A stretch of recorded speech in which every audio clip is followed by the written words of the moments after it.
All right, thanks. Welcome, everybody. Thank you for joining us this afternoon. My name is Tom Reinauer. I am the Public Outreach and Planning Director at Maine DOT. We're one of the key partners in the Moving Maine network, and uh, we've got a great program this afternoon. Looking forward to it. We've got three great panelists coming up to talk about inclusive engagement. And I just want to let you know that we've got a small subcommittee that has been planning these events.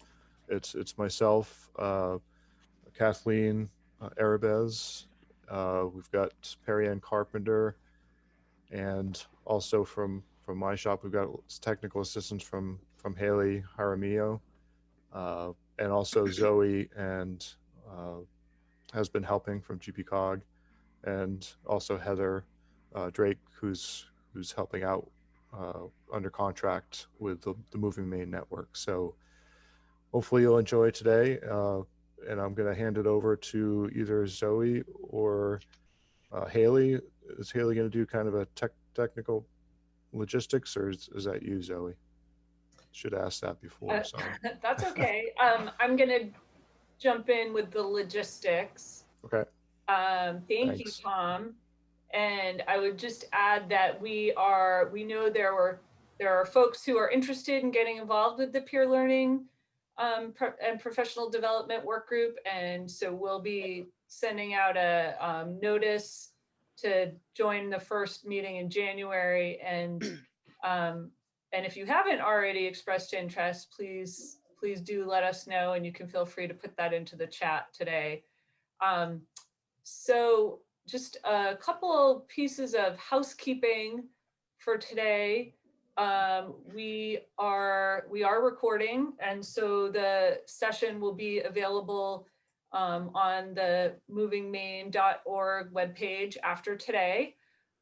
We are we're really excited today to have a great panel with folks from um, different parts of the state, working with different types of folks who they're working to better engage. So that'll be the big chunk of our time today. Then we'll have some time where we'll put you into breakout rooms and we'll do some networking. And then we have time for sharing updates and information from around the state.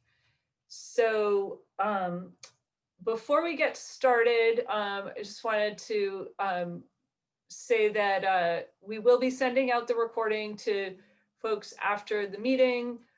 We ask that people stay muted when not speaking, but we encourage people to have their cameras on, and the chat box is open, so you can send private chats to people, and you can also chat to the whole group if you have resources to share or comments you want to make. But just remember that the chat is not actually private, because we do keep a record of it after to be able to look at, and people can download it as well if they want a record of the chat. If you have any questions about technology, please put it into the chat and we'll do our best to help you. When we get to the end of the panel and we are ready to take questions, people can raise their hand virtually. If you've joined by phone only, you can do that by hitting *9. You can also put those questions in the chat box. And each time you speak, if you can please share your name, and so that way if folks are attending by phone only or have visual impairments, that they're able to follow along.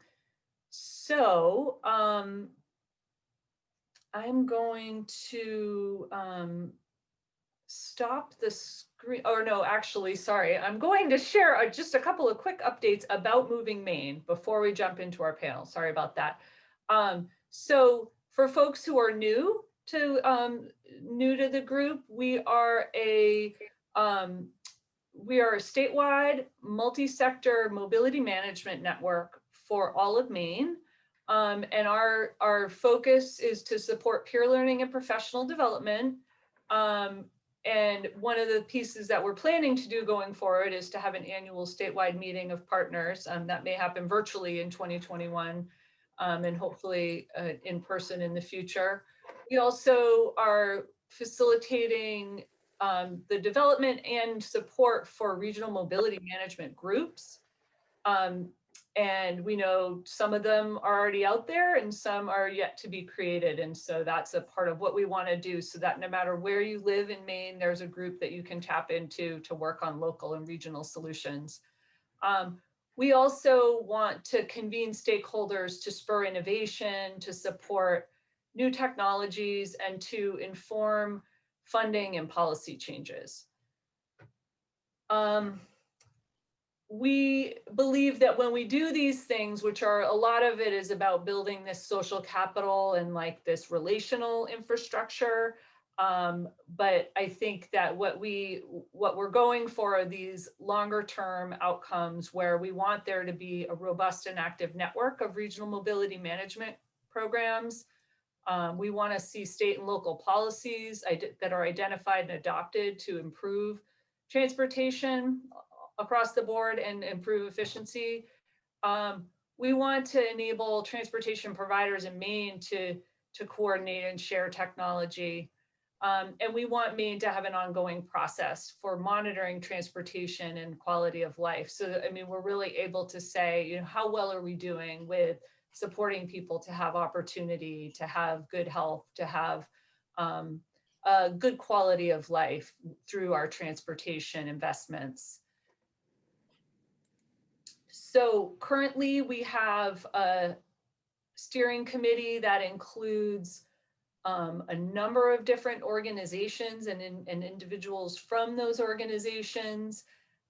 We also are, we're still actually in the process of building this steering committee, because what we envision is, you know, we want to make sure that we also have really great geographic representation. So over time, as we build regional networks, we will have representatives from those networks on the steering committee, and also to make sure that we are we're reflecting the diversity of the state, and that, you know, we're including and engaging people with lived experience of transportation challenges, that we have participation from the different racial and ethnic minorities in Maine.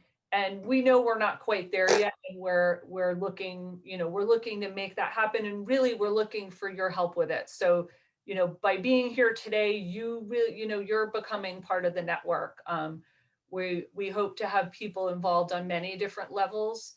And so on that note, before we move into the panel, just a few words on how to get involved with the network. That we are currently seeking mobility liaisons to join the network. And so that's a way of having people with lived experience be involved, who maybe don't have, aren't involved with an organization, but want to be, have a role in improving transportation. We have applications are due January 8th, and you can call me, you can email, to do that. There's, you know, we can accept applications through an interpreter. So really there's, you know, we want to make that as easy as possible. And so we're looking for older adults, people with disabilities, people of color, other, you know, other folks from other underrepresented communities. I'm on a Zoom meeting right now at a GP Cog. Oh, somebody's not muted, and we can hear a side conversation if you want to just mute yourself. We would love your help also in getting the word out to people that we have this opportunity to be a mobility liaison. So please spread the word about that. We also are looking for people to get involved with the work groups. And, you know, I've already mentioned the peer learning and professional development work group. We also have a policy and advocacy work group, and a technology and innovation work group, which actually just kicked off today. And ultimately, if you want to get involved with any of this, you can make a note in the chat box that you'd like to get involved. You can go to the movingmaine.org website and sign up. There's a place to click there to get involved, and you can send us a message that way. So we have next up, I'm actually going to stop sharing slides and invite our panelists, if they haven't already unmuted themselves, to do that. Or sorry, haven't turned on their video, if they would do that. We're going to have a little bit of a discussion with our panelists. We're going to let them tell you a bit about themselves. And then we are going to let our attendees ask questions if they have questions. And I think the breakout session that will follow the panel discussion will actually be, to some extent, a continuation and allow for further discussion. So while you're listening to the panelists, if you could just think about how might you apply some of what folks are sharing, and what do you have to share? I mean, I think everybody who's on this meeting today has some experience, my guess is, with engagement and with inclusive engagement, and has things to share. So we want to invite you in to share your own expertise. So I'm going to introduce our three panelists for today. And then we're going to let them talk a bit about the work they do, and then have a little bit of a conversation before going on to questions. So first up, we have Darcy Cook. Darcy is a community organizer with the grassroots nonprofit organization based in Bangor called Food and Medicine, or FAM. FAM organizes, educates, and empowers workers and all community members in the fight for economic and social justice. They work with unions, farmers, community groups, small businesses, and faith-based organizations to create solutions and positive change. Darcy moved to Bangor 4 years ago to complete a year of AmeriCorps service, during which time she learned about the good work of FAM and quickly became immersed in the group. She's having spent many years working low-wage jobs that didn't offer health insurance and having struggled with food and transit security herself, Darcy feels the importance of the FAM mission acutely.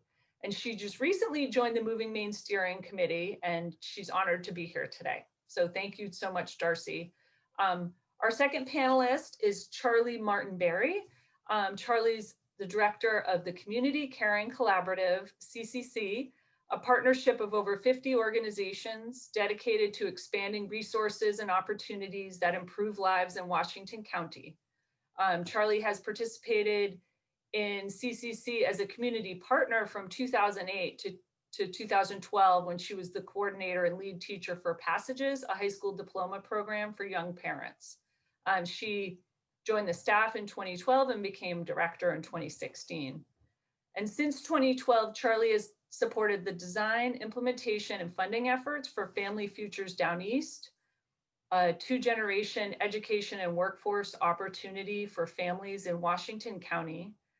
She was designated in 2015 as a White House, that program was designated in 2015 as a White House Rural Impact Project, and has become a nationally recognized approach for helping children and parents succeed together. With CCC's mission to increase health, hope, and well-being for people in Maine, Charlie works to strengthen authentic collaboration, engage families in programs and policy design, and build public and private partnerships that allow meaningful service and opportunities to endure. Charlie's a John T. Gorman Leadership Fellow and serves on boards for Down East Community Partners and the University of Maine at Machias. And she spent her life in Down East Maine, mostly working in nonprofits she loves and taking time to be on the water with her family and her young kiddos. Her husband and her young kiddo, little daughter Raven, sorry. And then finally, we have Marcel Tagora, who I actually have the pleasure of working with at the Greater Portland Council of Governments, where he's a planning and outreach associate. The GPCOG is the regional planning agency for the Greater Portland region, and it's also home to the Metropolitan Planning Organization. So Marcel supports community outreach efforts that are helping to engage community members, groups, and organizations in transportation and land use planning. Marcel works primarily with GPCOG's Mobility for All program and very closely with the community transportation leaders, which you'll be hearing more about today. Marcel also plays a key role in supporting our compliance with civil rights mandates at GPCOG. And Marcel is a native of the Congo, and he has studied, after his university studies, Marcel worked as an intern at the German international organization GIZ, where he worked with consultants to build community development plans for rural communities in Burundi. He has moved to Nashua, New Hampshire, just a few years ago, where he founded the African community of One Greater Nashua and worked as a community organizer. He has his BA in Communications for Development, and he's an alumni of the Leadership of Greater Nashua program and speaks French, Swahili, Kirundi, and Kinyarwanda, and I think actually probably a couple other languages too. And so what a great panel. And so what I wanted to do first is to invite each one of you to spend about 5 minutes just talking about your program and how it relates to improving transportation access. And so we're going to start off with Darcy. And yeah, if you want to talk about food and medicine and how you're involved with transportation access. Yeah, definitely. Hi, everybody. Good to be here. My name's Darcy with Food and Medicine. And like she said in the introduction, our organization as a whole is really focused on workers' rights and on economic justice. About 7-8 years ago, we did a series of listening sessions around the community. And a thing that kept coming up over and over and over again in Bangor is that transit was a real barrier for a lot of people. A lot of our members are low-income community members. And we have a bus system here, but it's a very bare bones operation. And the hours in particular are quite limited. The bus generally stops running around 6 o'clock on weekdays, runs a split halftime schedule on Saturdays, and then not at all on Sundays. So a lot of people were saying it's difficult to get out and do their errands on their days off. It's difficult to get home from work, especially if you're working like a lot of low-income people do, hourly jobs such as restaurant work or some of the large box stores around here. You work shifts that go well past the times that the bus stops running. So we took that information and those members and formed a group called Transportation for All. It's been operating for around 7 years. As you know, I've only been with the group for about 3, but I think we've made tremendous strides in that time by just consistently going out and having that conversation with people in the community, with other community groups, and going to before the Bangor City Council over and over and over again, talking about the importance of improving our public transit system. I think that's all I got. Thanks. Thank you, Darcy. I'm going to go to Charlie now. And if you want to give us a little bit of background on your organization and how you're involved with transportation access. Great, thanks Zoe, and thanks for the invitation today. It's really nice to be here. Zoe talked a little bit about the Community Caring Collaborative and really hit the nail on the head in terms of our work in Washington County. We've been established since 2007, really bringing organizations together to help address unmet needs for vulnerable community members here. And our work is focused on nurturing and sustaining collaboration that expands resources and opportunities and really improves health and well-being and hope. Like, that's the work. And with that, we recognize that there are just some really complex challenges that are only going to be solved through collaboration. And so we bring together community members to support those relationships and networking through just convening. We also commit to training and technical assistance to improve the skills and knowledge of the workers across those organizations in our partnership, and to build a set of shared values. So we train really constantly around understanding the impacts of poverty and substance use, understanding the impacts of trauma, and building cultural competencies. We do a lot of work to remove barriers for community members who have goals as well established, but often have financial obstacles in the way of reaching those goals. And lastly, and where it's really related to transportation, we do a lot of work around program incubation. So we work collaboratively to build programs in response to community members who are struggling under some pretty difficult issues.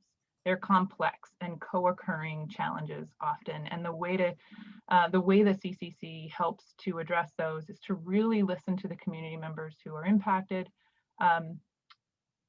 for the solutions that would work, and then it's on us, right, to bring the partners together to bring those solutions to life. And our opportunity in this sort of transportation space came out of an offer from a funding partner who said, if you had some money to buy a couple minivans, would you want to like do that and build a transportation program? And first of all, I don't really want to own minivans. Like, our work is not necessarily to grow the program in terms of our own infrastructure, but it is to assemble the partners who know how to run minivans and hire drivers and that sort of thing. So I said, sure, that sounds like a great offer. Let's build a process for just getting a concept right. And we had to ask community members who has some of the greatest barriers around transportation access that need service now, like urgently. And we did develop a concept that would develop a responsive transportation service that would be something people could pay for themselves, or somebody could pay for the ride on their behalf. And then recognizing that's a concept that people said would work, and that community members impacted by substance use disorder were very much in need of transportation supports. We went to a funding partner and said, could we have some planning resources? And then in a second stage of this process, we've developed a full set of planning documents around a transportation program that would support community members impacted by substance use disorder. And it's not piloted yet. So I've said to Zoe and to Heather, are you sure you really want me as a panelist? Like, we aren't doing this yet. And they said, yes, we want you to share how you really engaged and prioritized community members with lived experience in the design work. And that we did. So we'll talk about that a little bit more, I think, in this conversation. And again, not piloting, aren't running minivans yet, but we will be, and we're excited to share where we're at so far. Great, thank you, Charlie. So Marcel is up, and if you want to take a few minutes to talk about your work and how it relates to transportation access. Thank you, everyone. Good afternoon. Again, my name is Marcel Tagora. I'm the Planning and Outreach Associate with the Greater Portland Council of Government. I feel honored to be here today and talk about inclusive engagement and how we keep our community transportation leaders engaged in the process. As the Planning and Outreach Associate, my work focuses on inclusive transportation planning or mobility for all. Through the Inclusive Transportation Planning Program, we engage older adult people, people with disabilities, people of color, and other underrepresented communities to advance their inclusion in the regional transportation planning and decision-making process. This group of underrepresented communities is known as community transportation leaders. So it's a group of 23 engaged and energized community transportation leaders, and also divided into 9 small groups based on transportation challenges or issue that they're of their preferences. When I joined the Greater Portland Council of Government in September 2019, the program was already underway, but I participated in the training for the community transportation leaders, when they gained their the knowledge and the tools, and they learned how to be involved in the transportation planning. And also at the end of the training, they did a presentation to PACT's executive committee, where they presented all their top transportation concerns, and that they said why those transportation concerns or issue were so important for them, and they proposed the solutions. From that day, after the presentation to PACT's committee, the group moved forward. The next step was just to focus on implementing those identified projects. So what we do with the community transportation leaders, we schedule or we conduct regular coaching sessions to help them implement their projects. And also we identify tasks and share updates about ongoing projects, so that this way we can keep them engaged.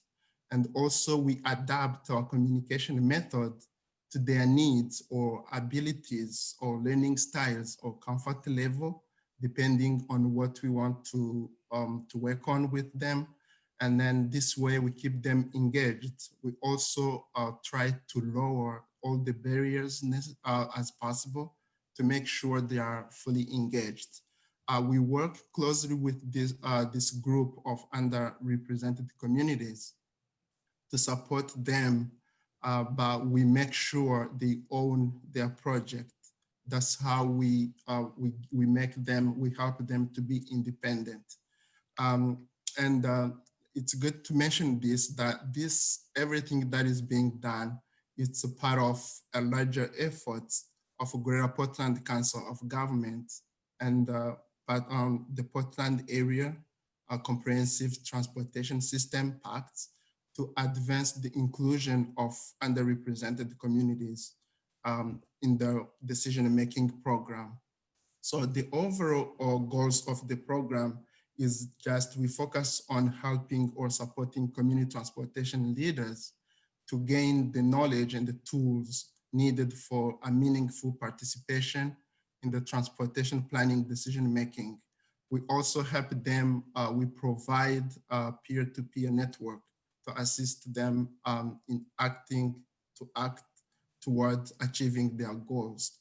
And also we enable them, we enable decision makers to hear directly from participants, like community transportation leaders, to present to them the needs, because they have lived experience and they are somehow left behind.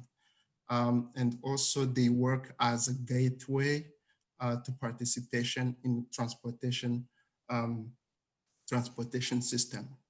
So we do everything to help them to be independent and then to keep them engaged by making them independent and setting their own goals, but remaining in the supporting role. Thank you. Great, thank you, Marcel. So really with all of these projects, you can hear how you have brought people to the table who haven't necessarily been included in planning and decision-making in the past, haven't been included adequately or maybe not at all. And so I think it would be great to hear a bit more about the specific audiences. So I wanted to start with Charlie and have you talk a bit about how your group engaged with and prioritized the needs of people affected by substance use disorder. Sure, thanks, Zoe. When our initial concept planning for a transportation program began, the work was around really identifying community members with major barriers to transportation. And we convened, the CCC convened a working group to help us get at who who that population might be with really urgent needs and great barriers. And that included, so we brought together folks who could represent community members impacted by substance use disorder. We brought a partner to the table who could help connect us to and represent low-income families. Another partner represented seniors and older residents who may have transportation barriers. And across about a year, we listened to the expertise of those community members who also went out into the community or into their respective professional settings to get more information from those specific populations. And we also listened to transportation service providers to say, what are you able to deliver and where are the gaps? So at the end of that process, what really rose to the surface for us was that, yes, absolutely, seniors and low-income families and youth have transportation barriers, but the population whose access to transportation just seemed so urgent was absolutely the community members who are impacted by substance use disorder, because what they shared with us in the engagement work around concept design was that without a ride, things really fall apart. Like not being able to get to mandated appointments, not being able to get to toxicology sort of screening appointments or drug court or appointments with the Department of Health and Human Services and Child Welfare could mean that you're going to be incarcerated again, or it could mean you're not going to reunify with your child, or it could mean a loss of employment and just real domino effect for things falling apart. So we learned from community members impacted by substance use disorder that a lot is riding on rides. And so the team chose to really prioritize this population. And the members of the planning team, there were members of this concept planning team with lived experience, a low-income mom in early recovery who had so many transportation barriers, a business partner in long-term recovery who was able to share a lot of lived experience about early recovery and transportation challenges. He also had a little bit of cab driver experience too, so he brought a lot of insights to our group. When we picked that concept and that population where some kind of really flexible transportation service where people could pay for rides or somebody could pay for them on their behalf, that really focused on community members with substance use disorder, we knew we needed to also develop a plan, like a real plan that would give us strategies and build out a budget and policies and a logic model and all of those details. And that team also included community members and professional partners with lived experience across sectors. So social services, business, community members who were navigating all those challenges themselves, as well as transportation providers with all the expertise that we don't have about how to really run transportation programs. So those community members, every single one of those people on the planning committee had some connection to people impacted by substance use disorder, or were in fact in recovery themselves, and so just could just offer so much insight in terms of the practical solutions that we needed to build out. We continued with focus groups that gave us really important data on how to build effective strategies around flexible transportation, around training drivers to be compassionate and knowledgeable. And so both those levels of community input and decision-making on the planning team helped us build strong capacity for prioritizing the needs of community members impacted by substance use disorder in the transportation program. Thank you, Charlie. Wow, I want to see all your plans and your logic models and everything. I have a feeling that we're going to have a presentation in the future just on that work. So I wanted to go to Marcel now. And so your work is often with people from immigrant and refugee backgrounds. Can you talk a bit about some of the strategies for keeping people involved, getting people involved, keeping them involved? Thank you very much.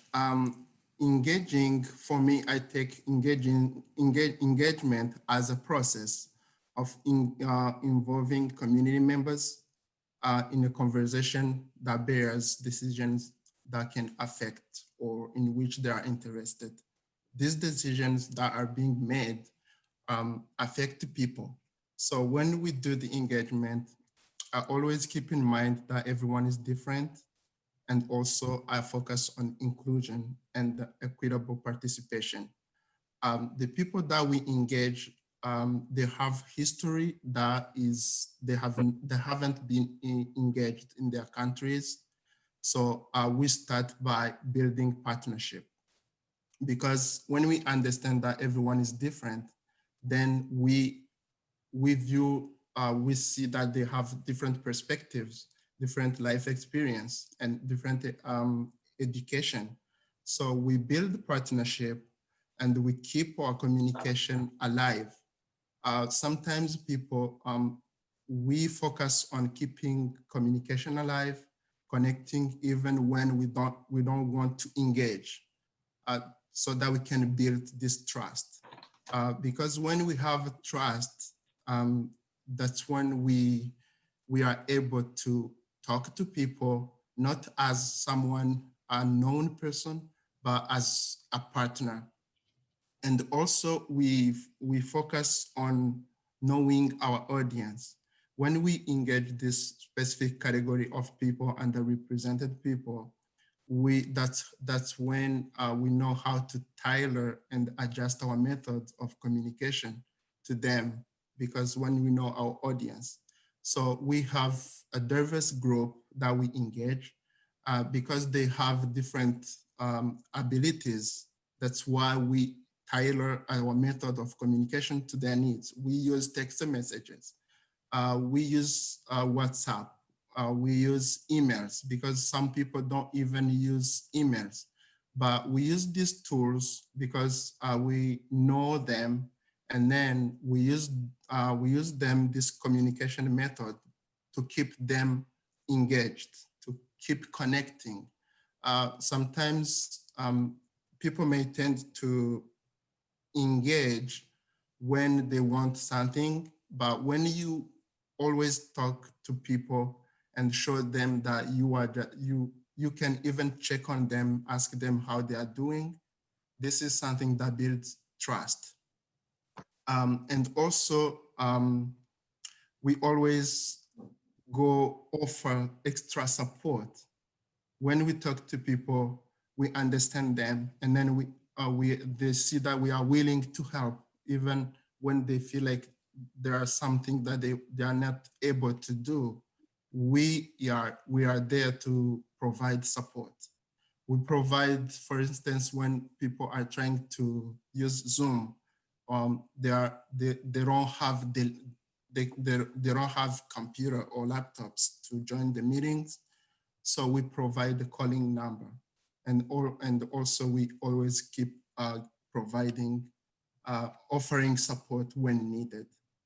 And also the other thing, we build partnership with community leaders, because when it's hard to reach people in the communities, but sometimes we can reach them through their leaders.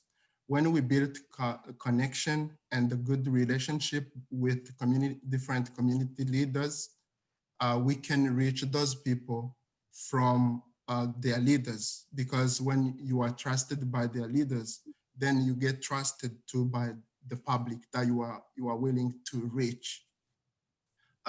Again, it's very important to keep frequent communication, not just only when we want to reach to them.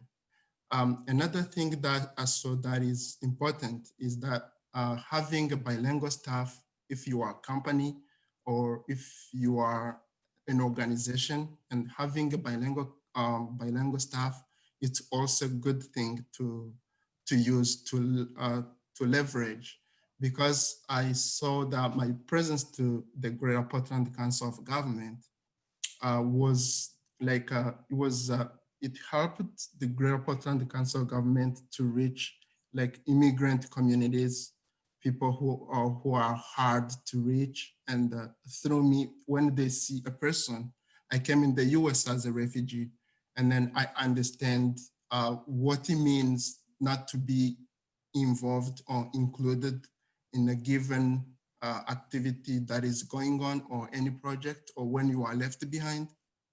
So being someone, seeing someone who are working for a given organization, telling people they see someone like them, then it builds a kind of confidence, trust. So we keep people engaged by communicating with them, constantly communicating with them and showing them that we are here and offering support that they need. Those who cannot attend from the laptop or link a meeting, then we provide the calling number, and then we keep this communication alive. Thank you, Marcel. So Darcy, I think before we go to questions from the audience, I wanted to come back to you and have you talk about how in your work, you include people with lived experience of transportation barriers, but you also make sure that you're including people who aren't currently using public transportation. Can you talk a bit about why this combination of voices is important? Yeah, definitely. I think that's been a really a powerful combination for our group in our advocacy work, particularly in our situation here in Bangor, where we have a public bus system. It's just very lacking. And I think there's two reasons why this has been really effective doing it this way. The first is I kind of visualize it in my head as like a bullseye method of communication, where we focus with the bus riders in the center. And I was sort of a natural fit to organize this group because I have been a bus rider in Bangor for 2.5 years. I just recently got a vehicle. So I really was able to just jump in and communicate with our core team, who is all bus riders.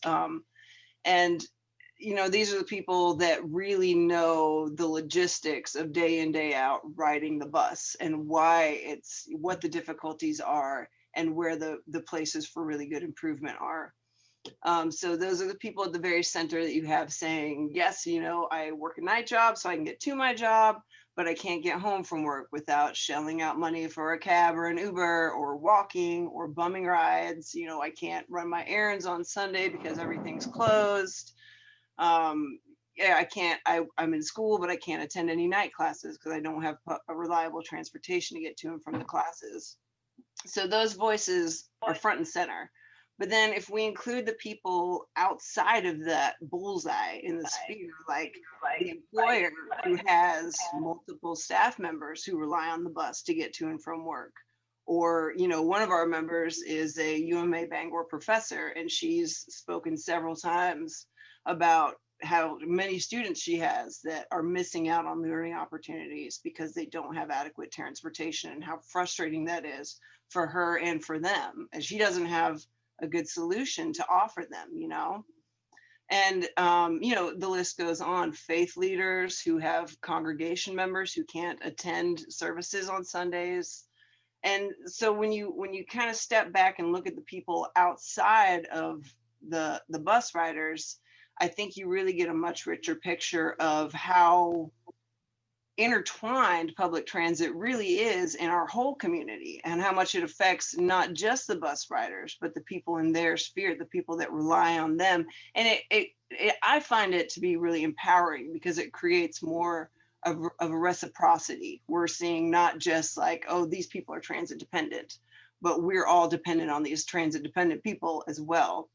So it's really, it just opens up that conversation and builds that web out in such a more clear way when you have all these different voices in the community.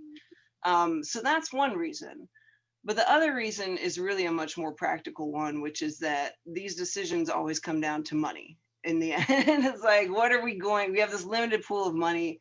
What do we see as a worthy investment in our city? And when we first started Transportation for All, we'd go to the city staff and say, we'd really like to see expanded bus hours.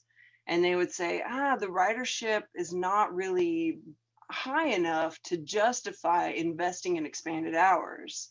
And then we would say, well, the ridership isn't really high enough because we don't have these expanded hours. So the bus is difficult for a lot of people who would maybe otherwise use it to use. And that argument coming from the people who are currently using the bus makes sense. But if we get some more people in the room who are backing us up and saying, yeah, I care about climate change, I would love to have public transportation be my primary source of transit. Or, I'm in a one-car household and it would be so great if we could use the bus some days, but the hours that it operates right now just don't fit our schedules.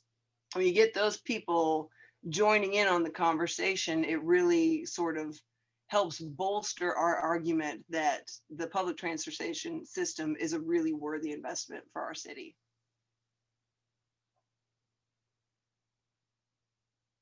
Thank you so much, Darcy. So I wanted to turn the questioning over to participants now. If people have questions in mind that they want to ask, and you can put your hand up virtually.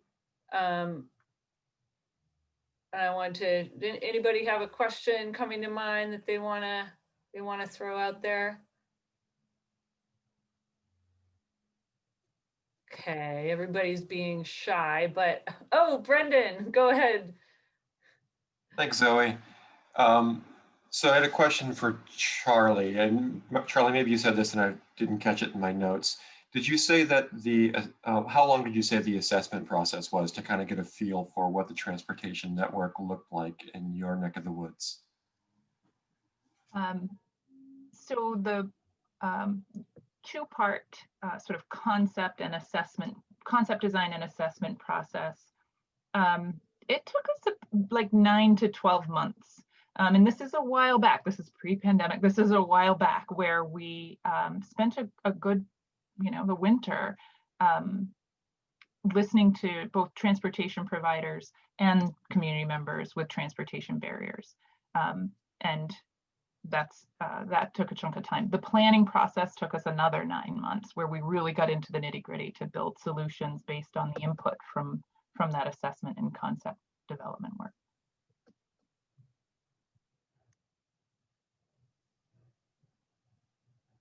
Zoe, this is Judy Shanley. Can I ask a question? Yeah, go please? for it. To all your panelists, thank you. This was great. So informative and so exciting. Do any of you reach out to other federal agencies and state agencies for funding for your service? I know some of you are still in pilot, but non-DOT audiences to support the investment in transportation. Are you thinking about that at all? I'll take a quick stab at that, and I'll see if either of you guys have something burning that you want to say. Our group is, well, we're not a state-funded group. We're a grassroots nonprofit, so we don't actually, do the funding side of things. We're an advocacy group. But a big part of that is, like I was just saying, like proving that it's a worthy investment and helping find those new revenue sources for our public transit system. And a thing that they just recently did a study of our transit system. It was completed at the end of 2019, laid out a 10-year timeline for improvements. And one of the things that came up over and over again was partnership with small businesses and large businesses. If businesses can offer employee benefit programs that encourage their employees to ride the bus, that can really go a long way in helping bolster ridership and awareness of that service and that availability. That's great. Always thinking about return on investment. I wrote that in the chat. We have a tool that I could send to Zoe. It's a tool for employers to assess the investment in transportation versus not investing in transportation and what are the economic implications for their business. So I'll send that to Zoe, but thank you. Charlie, how about you? Yeah. Yeah, so I just want to offer, like, listening to people with lived experience and including people with lived experience as decision makers in a planning process, that resulted in a transportation program that will provide door-to-door transportation services for community members who are impacted by substance use disorder by drivers that are substance use informed. They're skilled drivers who can offer supports to passengers that will improve outcomes for those riders beyond the destination itself, right? The experience of the ride is intended to support outcomes for the passengers, and getting safely where you need to go is also a priority. But that sort of transportation as a service concept that really has equity in mind for a vulnerable population is something that we think will have a few different funding possibilities. One, and we've identified 3 partners to pilot with, and each of those partners will sort of come with different sort of funding strategies. One, like Darcy's talking about, is a business partner who said it's absolutely worth it for us at Machias Duncan to just pay for the rides for our staff who can't get to work. And we are willing to test if that really will pay off for us, because no-shows are costly. And so that we're going to just have a kind of a third-party payer where the Machias Duncan will pay for rides. Similarly, Healthy Acadia, that has a number of recovery programs, will look for various resources in-house to help pay for rides for their participants in their recovery coach program. And lastly, this one is interesting. I think it will involve a partnership with the state of Maine, where residents in a recovery house, in a recovery residence for women and children in Machias, it's called Safe Harbor, will have access to this program in its pilot stage, where we think we will be able to develop a partnership with the state of Maine to help support their transportation needs. So those are 3 strategies: sort of a state partnership, a business partnership, and some sort of voucher-based rides. And then there's just fares, like people will pay for rides, Sure. like fee for service. Yeah, that's great. That's that diversifying the way that the service is supported will lead to sustainability. There's just something, I don't know if you all know about, there's something going on nationally. The Federal Transit Administration has this effort called the Coordinating Council on Access and Mobility, CCAM, and I'll send information about it, but there's just a really big push now for other federal agencies outside of the Department of Transportation to support transportation. So now is the best time to knock on the door of HHS and SAMHSA and Department of Labor and Department of Education and say, hey, here's this federal effort that is encouraging coordination across all these federal agencies to support transportation. So it's the timing of all what you're doing is perfect. Hey, Zoe, we did have one question come through our chat box, and anyone can take this. Yeah, and Haley, it's a little hard to, your audio's a little muffled. Can you hear me now? Yes, that's much better. Okay. Any advice regarding how to identify and include people that need transportation services, but who have not asked or are unaware of your services? Yeah, so maybe Marcel, do you want to respond to this one? Yeah, sure. I would suggest it's always, everything happens through our partnership. You are in this given area and then try to build partnership in the community and send out emails. You can reach people through your partners that you wouldn't be able to achieve by yourself. But when you privilege partnership, then you send out information. You can use emails from your partners, and then other people can refer those people to you. This is how we were able to build this team of community transportation leaders. It was through partnership and also sending, putting information on your website people can view those information and then respond back when you expose those information and you show people that you are willing them to respond. And Marcel, would you want to name a few of the examples of the partners that you've worked with, like some of the organizations or the types of organizations, just to give people a specific? We have a community-based organization.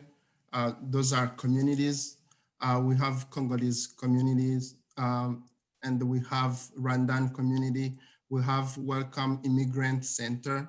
We have Portland Adult Education. We have Portland High School. We have other organizations like Avesta. We have Gateway Community Services here in Portland. Those are kind of different organizations and different churches. We also engage through pastors. We connect with them because they have this congregation where they can just share those information. And most of those organizations, people have group WhatsApp. And then when you connect with one person and then you build up trust, they relay your information to reach the big public behind the leaders. Because when you reach community leaders or someone who is the admin of the WhatsApp group, then when you share any information, he shared the information to reach so many people behind the scene. Well, thank you so much, Marcel, Darcy, and Charlie. I'm sure that we are leaving people with more questions. We have a little bit more time in our network gathering today. And thank you for sticking around. We would love to go kind of around the virtual room and hear what people have to share, whether it's just who you are and what you do and why you're here, or if you have an update, something you want everybody to know about that's happening or that you need help on. If we can keep these to like about 2 minutes, that would be great, because it'll allow for more people to get to do it. And I think we have a small enough number of people that so now I can like see everybody on the screen. If you just want to put your hand up, you're welcome to raise your hand virtually, but if you want to just raise your hand physically, if you would like to go. And I'm going to pick on Kathleen, actually. Kathleen Arabez to go first, if you're ready. So if you're ready to go, Kathleen, go for it. Sure. I'm Kathleen Arabez, and I'm the owner principal of AKA Navigation, which is a small consulting service that works with housing, service coordinators, and property managers. But I also work with municipalities to connect their community members to community resources. So I was in a breakout room with one other person, and we were talking about how housing is often a challenge, but it's also got something to offer the community. So very often housing communities are able to put something in their budget for transportation or for a service coordinator. But you have to learn the language of the housing owner, which is never about doing the right thing, but their turnover, less damage to their property, less conflict among residents, kind of thing. So that's how I'll use the information I got from the panelists today in trying to get the service coordinators to engage in venues like this so that they can make things happen in their properties. Great. Is that what you were looking for, Zoe? Yeah, thank you, Kathleen. So who'd like to go next? Who has something to share or just wants to introduce themselves to the group?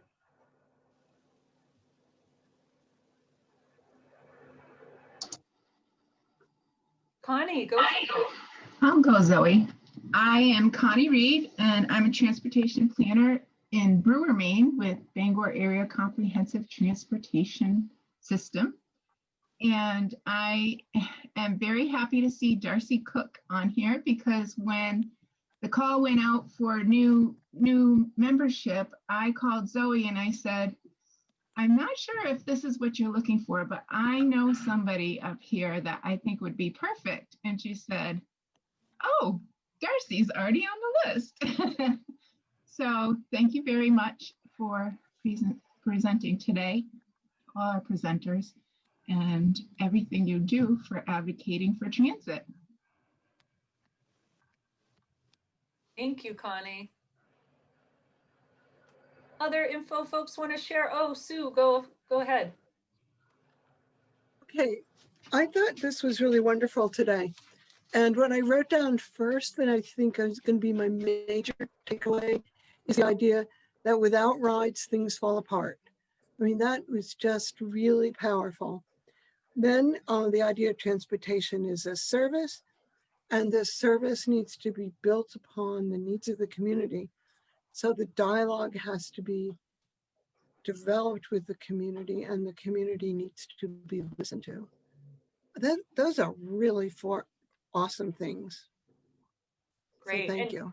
Do you want to just say who you are, Sue? So other Okay. folks.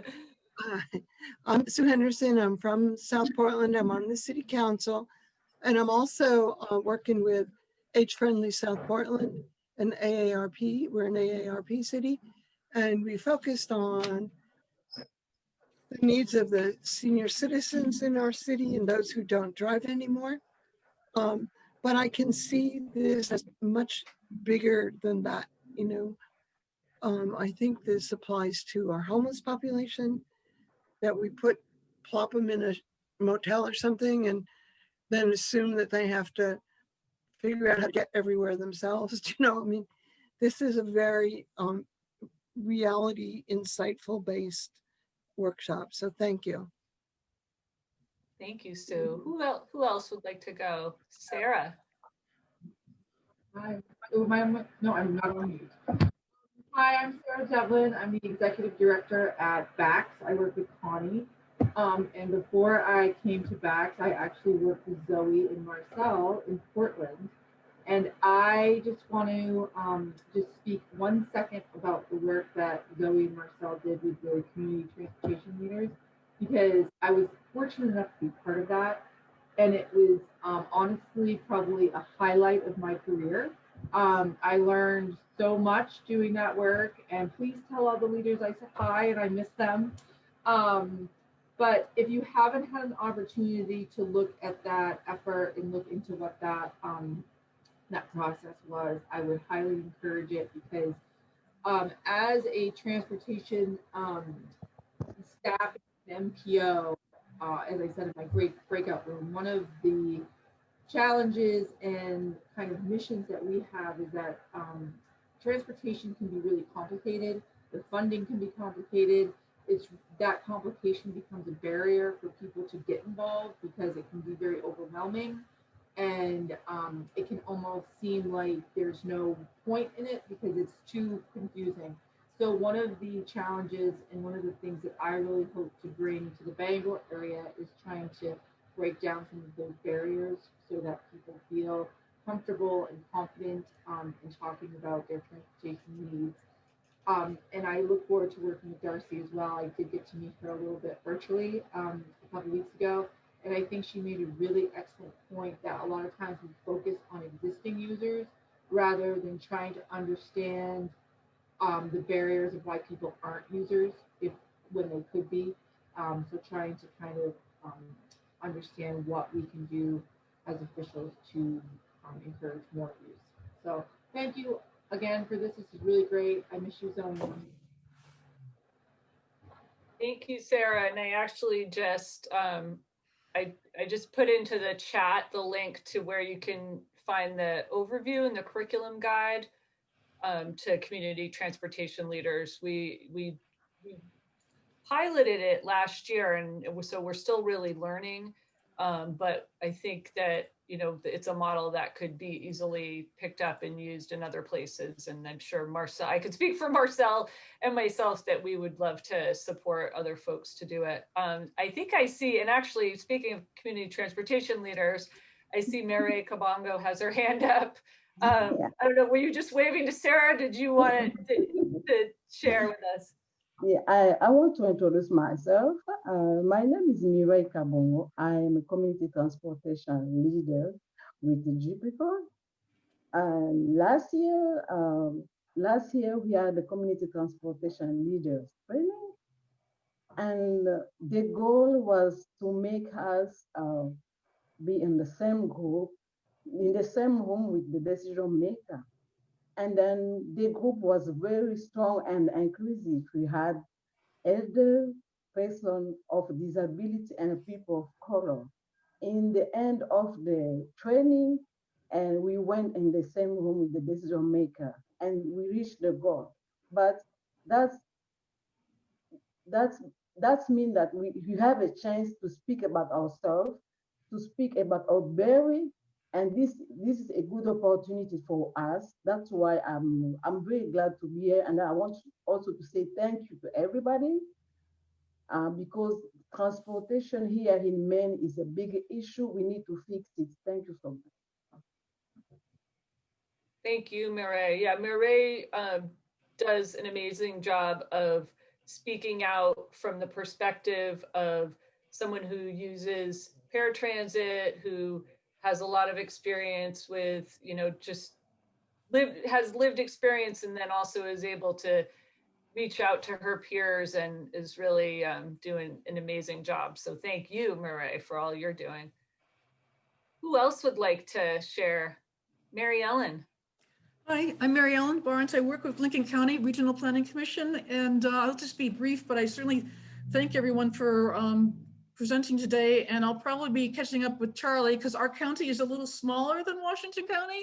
And so I'm kind of intrigued with how you might be setting some geography goals in terms of trying to work through the county.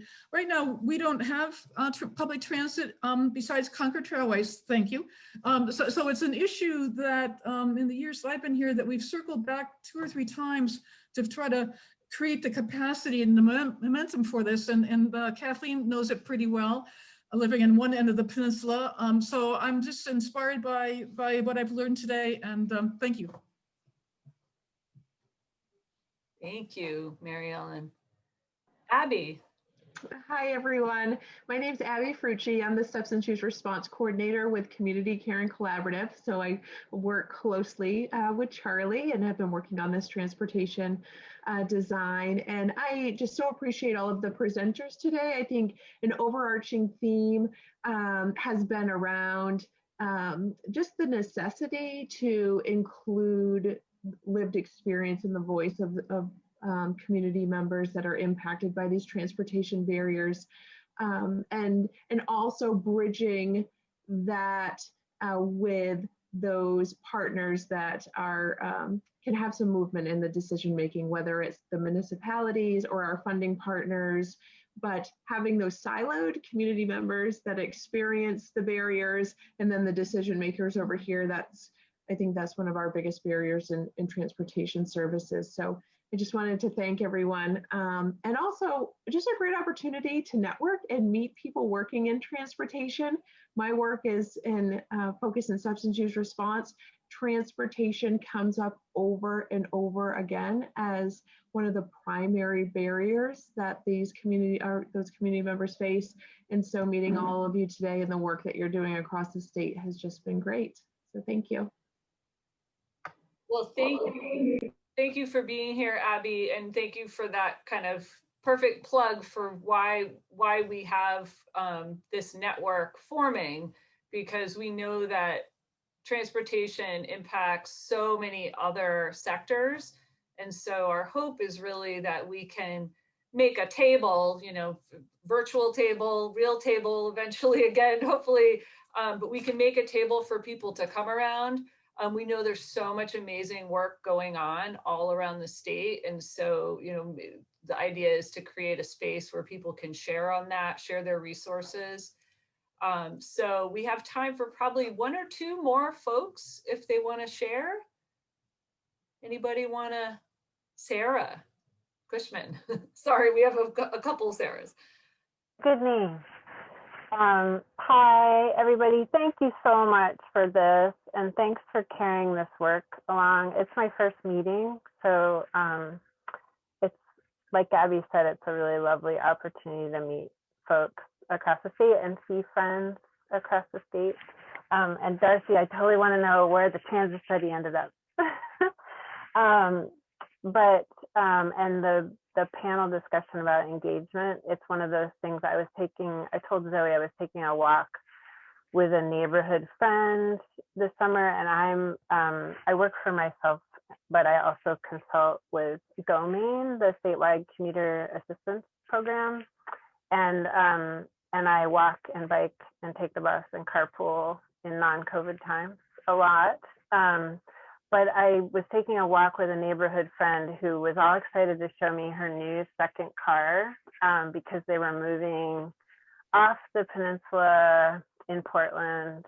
I'm based in Portland. And because she works at the shelter till midnight, so she had been able to walk home to Kennedy Park for years, but they were about to change that. And I'm sure is probably not going to become a bicycle rider overnight, and there's no transit service to get her home. And it's just like, what are the stories? Like, I know I have my own lived experience, multimodal lived experience, but I know there's so many pieces that I don't know, right? It's like, you know how much you don't know. And so I just really appreciate the work folks are doing and getting to learn from you. And your stories, Marcel and Darcy and Charlie, remind me, I was just listening to something last week where they said, what if we designed a whole system around the most vulnerable of us, right? Like, what if our pedestrians were our primary responsibility, not cars through traffic? Or what if getting folks to all these appointments that are so critical to move one's life forward in recovery, like what if that was our right baseline? Like that's what we're going to meet, that and everything else would fall into place. So anyway, thanks you guys. Thank you, Sarah. And I think that's actually kind of a perfect note to wrap up on that. I think that this effort really is about how do we elevate the needs of people who have more barriers to transportation. And, I'm a big believer in that when we make it better for the folks who are most vulnerable, we ultimately do make it better for everybody. So if we lead with addressing those needs, we're gonna make a better all around environment. We are just about out of time, and I know there were some really great shares in the chat. I just learned actually recently that if you click the ... in the chat, you get the option of saving the chat to your own computer, and then you can go back and see those resources, as well as any one-on-one chats that happen. So that's like the word of caution. So our next all network gathering will be in March of 2021. We would love to hear, we will be sending out a kind of give us your feedback on today, and we would love to hear ideas on what you'd like to hear at the next all network gathering. We hope you will spread the word because, again, you are the network. So every time we bring people to the table, we're building the network and we're benefiting from that because we're learning from each other, and we're making those relationships that are going to allow us to do more together. So please, stay involved and stay in touch. And I wanted to give a big thank you to our three amazing panelists today, Darcy, Charlie, and Marcel. I feel like I learned so much from each of you, and just, excited to watch what continues to happen with the initiatives that you're involved with. So we will have a recording available of today's session, and we'll email that out to you when it's ready, and it'll also be posted on the website. And so you can feel, so I think if you want to share that with other folks, you can feel free to do that. Thank you all, and I hope you stay safe and have a healthy, stay safe and healthy through this time that we're all living through. That's definitely unusual and difficult. So have a good rest of your day, everybody. Take care.